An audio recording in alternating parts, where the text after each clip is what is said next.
easy start to a trading week for investors, of course. Monday it is. U.S. equity markets bounced back at the open following Friday's global IT outage, which impacted several industries and just millions and billions of people.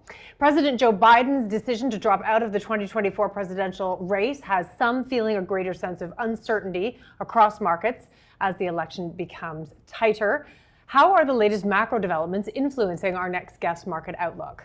To share his latest market thesis, including the macro themes moving markets this week and what they might mean for you and your clients, is Fidelity Director of Global Macro, Jurrien Timmer. Hi, Jurrien. Great to see you. How are you? Good morning. Good morning. Happy Monday to you. We'll invite everyone to send their questions in over the next little while for Jurrien to certainly take a crack at. So much has happened in the last week and a half, and yet markets seem to be sort of beating to their own drum. I mean, what do we call this? What do you call this?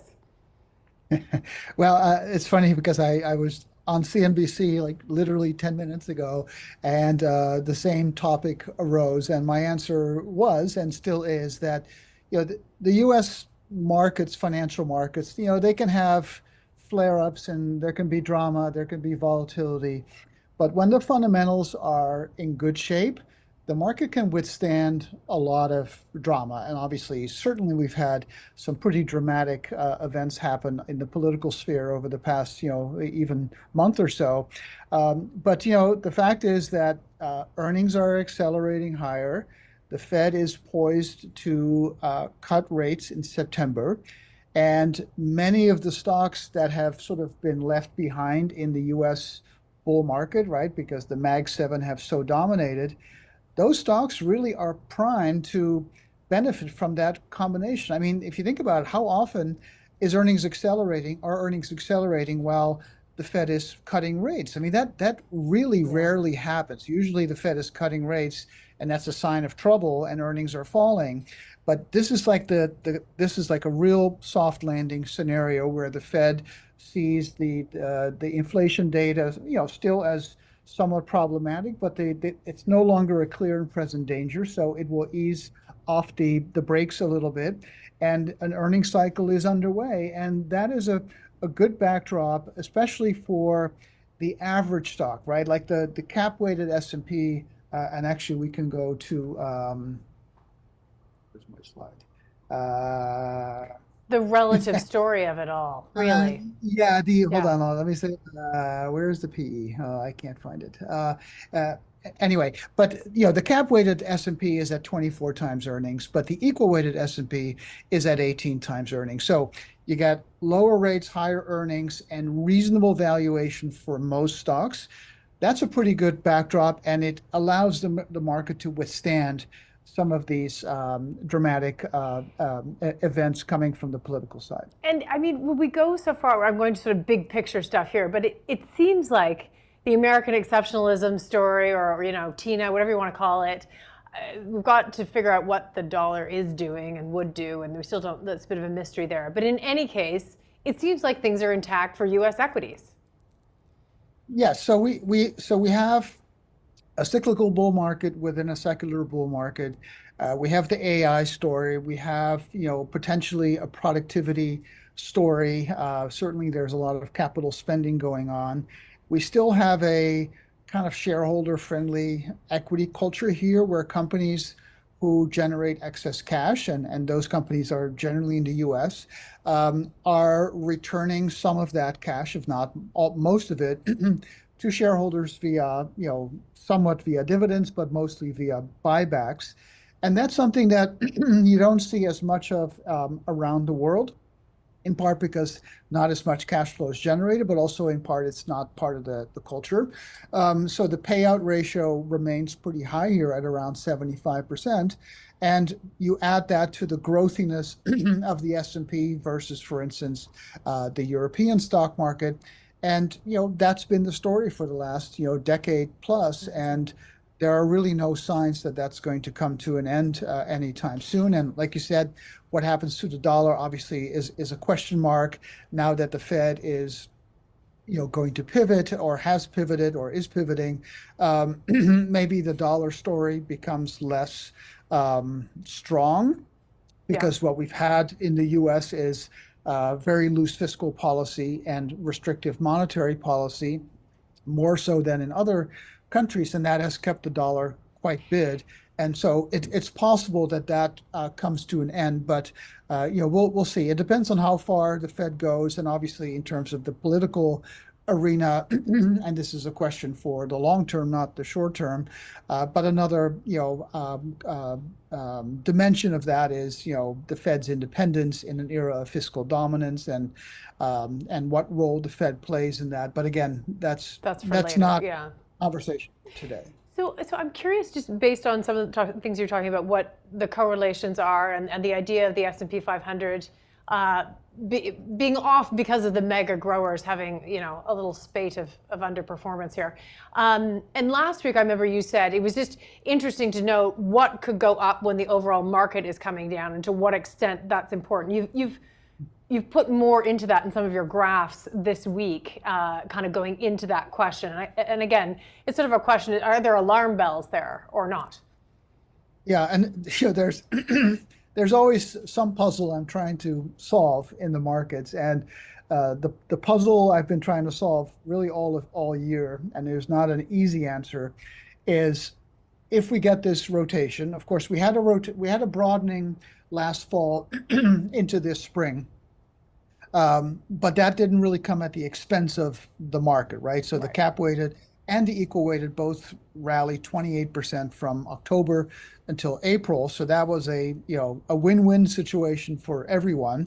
But in the last week and a half since the CPI report, it's been more bifurcated.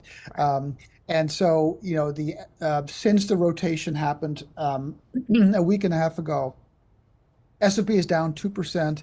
Russell is up 6%. And that kind of raises the risk, if you will, that if we truly get a broadening where everything else sort of catches up, and it comes at the expense of the Mag 7 or the Nifty 50, can the market actually go up given how large those stocks are? So I'll run you through a couple of slides. And so let's start with slide 6. And so on the surface, market is pretty broad, right? If you think about it in absolute terms, you see the bottom panel there, 75% of the stocks in the S&P are above their 200-day moving average, which is a fancy way of saying they're in uptrends. Right. And the S&P, is making new highs. This is the equal weighted S&P, which had a nice breakout. And if you look at slide 9, that's the Russell 2000. So that's the small cap index. That has a nice breakout. So you can see that, you're seeing that broadening. But if we go to slide 12, this is where the conundrum comes in, because even though breadth, it's slide 12, the next slide, even though breadth in the absolute is pretty decent, and you can see that in the chart. So this is the next chart, not this one. So I have that as, yeah, okay. So you look at the orange bars, that's new highs in absolute terms, pretty robust, right? You can see an ongoing series of new 52-week highs. Right. And then the purple bars is the relative new highs, meaning how many stocks are making new highs in terms of their relative performance. And you can see a very narrow market there, really since about a year and a half ago. And typically, when you look at the shadings, so the red shading is when the market's very narrow on a relative basis. That typically happens at peaks. But of course, it's been a persistent feature now for some time. And so the question is, can the market go up when the mega caps have gotten so big that if investors rotate out of them, in a sort of a zero-sum kind of way, can the market actually hold up? And before I get to that answer, I wanted to show one other chart, slide 7, which to me was like the big, there's always sort of a head-scratching chart. It's the next one, the following. We're probably off on the sequence. But this is the rolling 13-week correlation between the S&P cap-weighted index and the S&P equal-weighted index. That's a lot of correlation. Look at that. Well, I mean, these are two indices with exactly the same constituents, right? Which means the same stock names. Yes. So they are normally perfectly correlated, 99%. But right now, the correlation between these two otherwise identical indices is only 36%. So that just shows you how dramatic this rotation has been over just the past week and a half. And so it's an interesting view into the market because when we think about the market history, and we go to slide 13 now, um, historically, the market goes up, of course, we know that. And historically, over the long term, small caps tend to outperform large, value tends to outperform growth. And so in the bottom panel here, the purple line is the top 50 versus the bottom 450. And that makes sense, right? Because typically the big mega cap growers are like quality blue chip stocks that, are fine to have, but they're not going to knock the lights out in an up market. But you have these very few episodes, the Nifty 50 in the early 70s, and of course the dot-com bubble in the late 90s, where you have very strong periods of outperformance. And the problem with those periods is that those 50 stocks, or in this case, only 7 stocks or 5, gets so big that when the market mean reverts back to a more normal state of mind, the market doesn't always get spared. And it's hard to make a blanket prediction out of this because there's only been really a couple of episodes where this has happened. So the early 70s on the left of that chart, the market actually, was recovering from a bear market as it broadened. So that was a good story. But the late 90s, of course, the market basically imploded on itself because these mega cap growers got so big. And then when the mean reversion or the rotation did happen, it came at the expense of the market. And the market fell 53%, which is not something I expect to happen. But it just shows you that it can become a math problem rather than a fundamental problem at times. That's fascinating, and that's swift when that sort of thing happens. I'll put in a couple of questions. There's lots of questions actually rolling in here. One of them has to do with the cap weight of the stock market in the U.S. and this advisor is asking, is the Warren Buffett indicator applicable, which is sort of what the stock market is worth versus GDP? Is it applicable? So I've looked at that indicator many, many times, and I don't think it's always somewhat applicable, but you have to adjust that indicator for essentially what has been a very powerful earnings story in the US, right? So the Warren Buffett indicator just compares the market cap versus GDP. And there are limitations with that, but you can think about, okay, that's a reasonable indicator, right? Because the market cap is a sense of valuation, and the GDP is sort of the earnings power of the economy.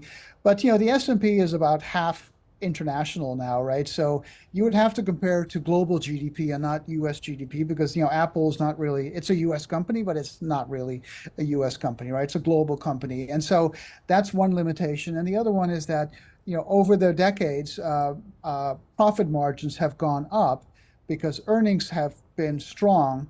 And so you would need to adjust that somehow for margin, right? So in other words, the market can look expensive on a market cap to GDP basis because the PE is high, and that's true, but the PE is high because margins are high, and therefore a high PE is justified. So there are always caveats with indicators like that. There is some truth in them, but to me, those are the two major caveats. So interesting. Okay, great. A couple other questions here. So markets often react, Jurrien, to economic data releases. Are the regular revisions of previous months' data, is that a concern? So we've got some pretty heady, the CPI, for instance. Are you worried about the revision cycle? The revision cycle is prominent, not so much not at all actually with the CPI, because the CPI never gets revised because cost of living adjustments are set to it. But the basket, of course, is always changing. But revisions can be a big deal for the overall economic data like GDP and the jobs report especially. And I think probably the viewer is referring to the jobs report that over the past few months, the downward revisions to previous months have been pretty noticeable. But that can be in part seasonal. There's obviously seasonal hiring tendencies. And this is also why we tend to look at moving averages. And so overall, the downward revisions that we've seen just show a softening economy, which, in a way is good because that that gives the Fed a little bit more confidence that the improvements that it's seeing on the inflation front are likely to persist, and that the economy isn't yet again starting to overheat. And so I'm not too worried about revisions. It's part of the game, right? And if you think about just the math of the non-farm payrolls, right? I mean, I think the U.S. labor force, I think is something like 170 million people or something like that. And the payroll number that we obsess over every month It's a can be fraction. like Yeah. 1,000, right? If, Right. if you divide 100,000 by 170 million, it's just a fraction. I mean, it's like a rounding error, right? So whether payrolls go up 200 or 100 or 300, it's important, but they're statistical models, and obviously they get revised. But it's just, it's a reminder that we're really kind of like counting pennies, when there's, when the economy is that large. What do you And look at for a that's why sorry, and that's why the unemployment rate, I think, is a preferred Okay. metric, and it's what Okay. the Fed uses in its Taylor rule, and so that's why the household survey can be more important than the payroll survey. Sorry. Yeah, no, that's exactly what I wanted to ask you. Perfect. Okay. Question about China. China had a rate cut yesterday. This changes the currency story a little bit. Is it a signal of major stimulus out of China that, to an extent, certain investors have been waiting for? Is this the beginning of something?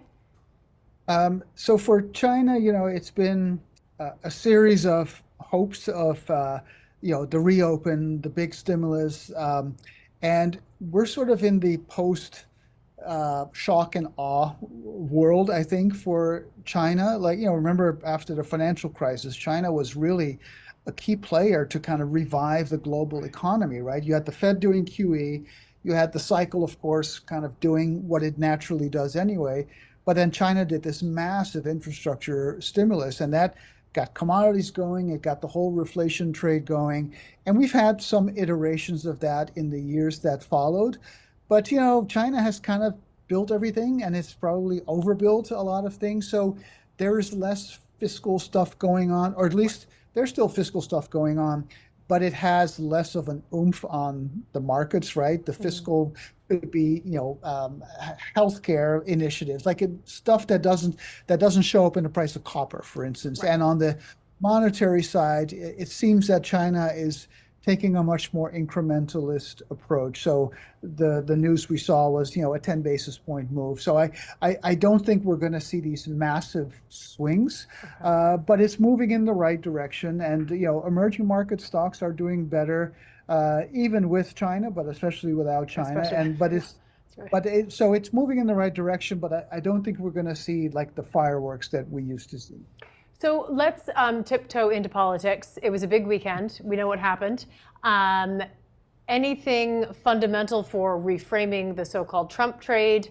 Anything new on the equity market or the bond market now that Kamala Harris seems to be the endorsed leader for the Democrats at this stage? What do we look to for the markets? I mean, are we just looking for gridlock again? I mean, that's usually the answer. Well, let's pull up slide 23, the last slide. And it's funny, yeah, whenever you go on TV, there's always the risk of a gotcha question. And the CNBC show I was on, they're very good people, and so I'm not blaming anyone. But the last question was, do you think Kamala Harris is better for the markets than Donald Trump? And Do my you? answer was, my answer was, I've been in this business 39 years, and one of the reasons I've done well is by not answering those questions. So so that was my answer. But Serious cold but water on the whole situation. yeah, Yeah. they had to laugh. But all kidding aside, the markets are deep. They're driven by fundamentals, and obviously policies matter. Policies over politics, we like to say here. And if you look at this chart, the bottom right is the 2-year return in purple and the 4-year return in pink following a presidential election. And you can see that the purple bars there's a lot of dispersion based on the outcome, right? Is it a Democrat? Is it a Republican? Is it a divided House? Is it a sweep? And so obviously there are differences, and it matters.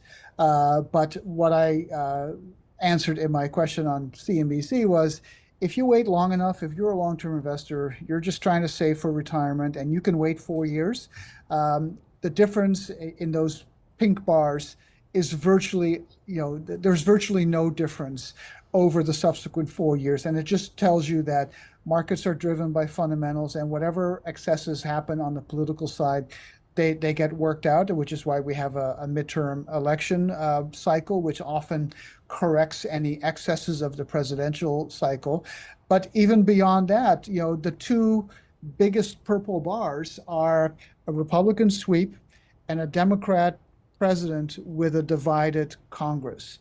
And my sense is that we're going to have one of those two episodes, right? Either Trump wins in a landslide, takes the House and Senate with him, or Kamala Harris prevails, and she has an opportunity, right? Because she's a relatively unknown, right? A lot of people think she doesn't have the chops, which I don't know if that's true or not, but she has an opportunity in the coming weeks to actually really like win over or disappoint a lot of people. And so, a Democrat president with a Republican House and or Senate, which I think is likely if Kamala Harris does prevail, that is the other then potential outcome. And those are the two most bullish outcomes going back to 1789, which is what I did here.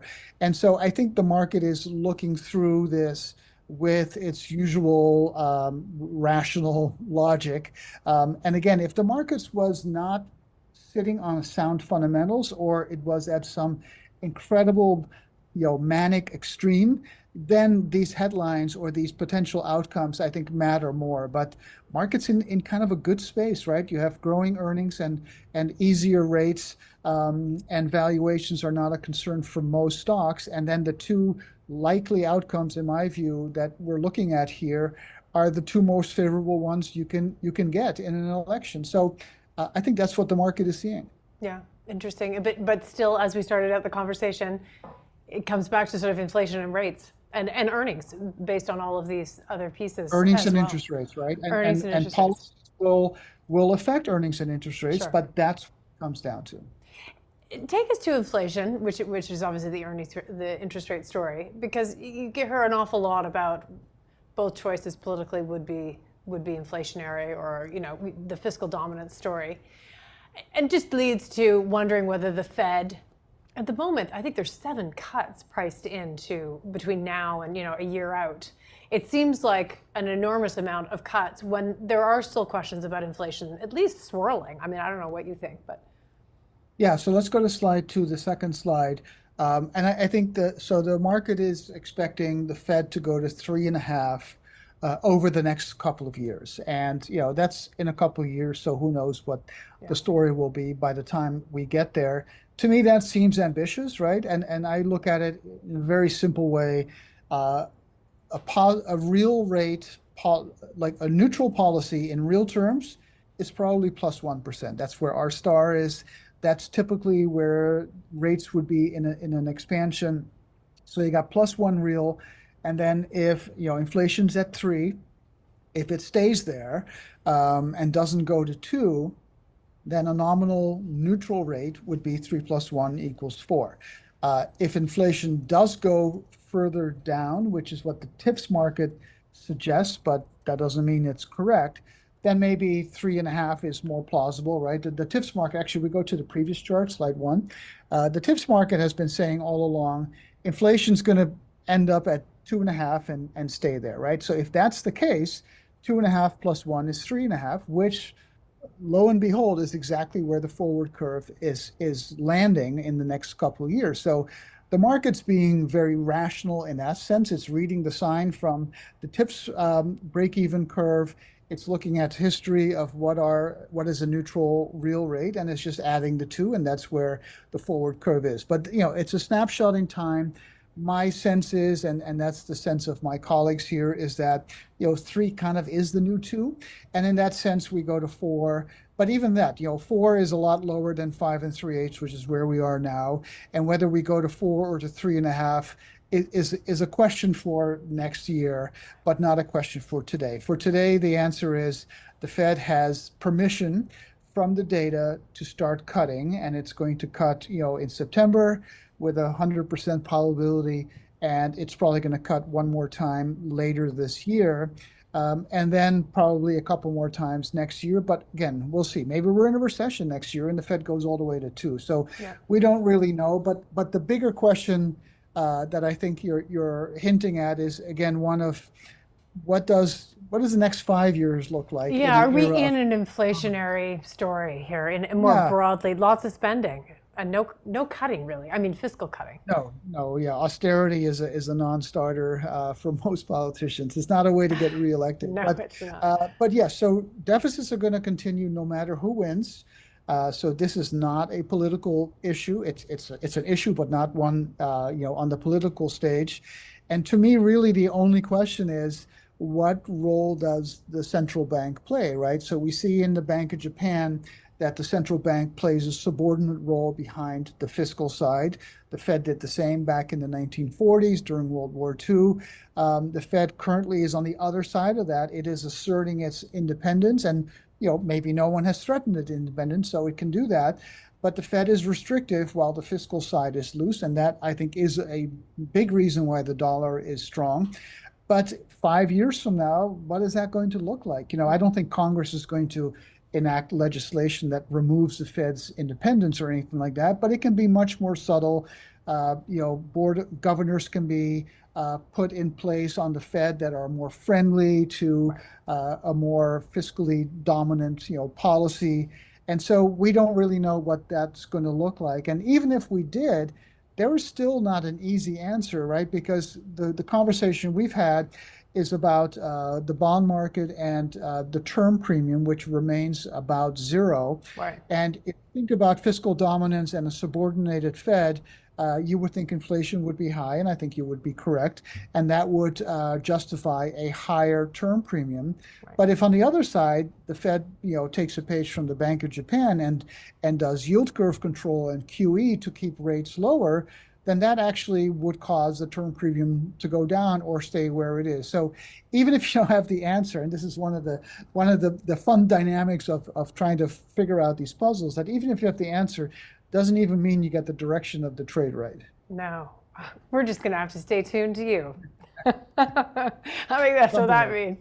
We'll see you next Monday. Jurrien Timmer, thank you for starting off our week. Thank you.